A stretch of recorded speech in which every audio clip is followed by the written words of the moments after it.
The goal of this presentation is to explain the anatomy of the coracoacromial ligament and its relation to the surrounding tissues. The coracoid process is an important landmark for the neurovascular bundle and attachment site for many structures such as muscles and ligaments.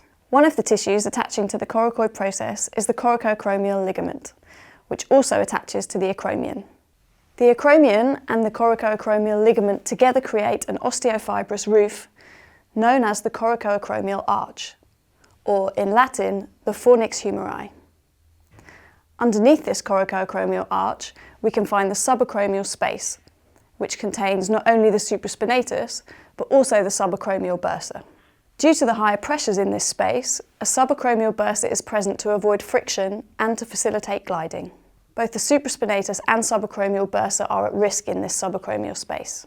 There are several anatomical variations of the coracoacromial ligament, such as the Y-shaped coracoacromial ligament, the broad band, the quadrangular coracoacromial ligament, and the V-shaped coracoacromial ligament, with two distinct separate bundles. Anatomical variations exist not only between individuals, but also between the two shoulders of one individual. 33% of people have different types of coracoacromial ligaments in their shoulders.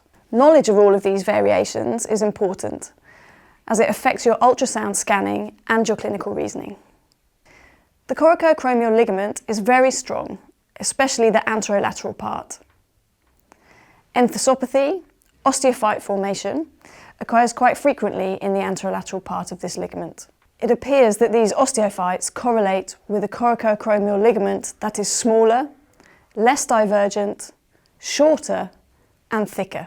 The preferred location of osteophyte formation in the anterolateral part suggests that this part is being loaded the most. Ultrasound can detect these osteophytes. Biomechanical research has shown that the acromion endures 10 times more forces and the coracoid process 3 times more forces if one surgically resects the coracoacromial ligament. Researchers conclude, therefore, that the acromion is the weakest and most unstable part of the coracoacromial arch.